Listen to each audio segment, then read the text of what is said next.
Assalamu alaikum. Living in a hostel room, this is the area where I usually sit for studying, and this is the backpack that I'm going to talk about. What's inside my backpack? Let's start the video. Mom gifted me this backpack a year ago, so let's open it up with our first step, second step, and our third step. So first is my glass water bottle that keeps me hydrated all day long. Then say hello to my books that I take according to my daily lectures. Being a dental student makes you realize how important it is to floss your teeth on daily basis. Here is my favorite wallet, my Dettol bottle, some refreshing mist from Body Luxuries, a pencil box having all my basic stationery inside it.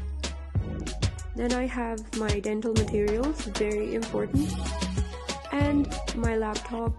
I have to take it everywhere with all the assignments due.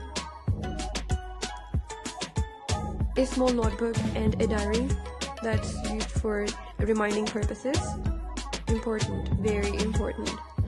Next we have here is aloe vera lip balm that I use on my lips, obviously. My important medications that I take. A scale, ruler, whatever you call it. Next I have a few tissues over here and my Redmi ear dots. So here we are, done with my backpack.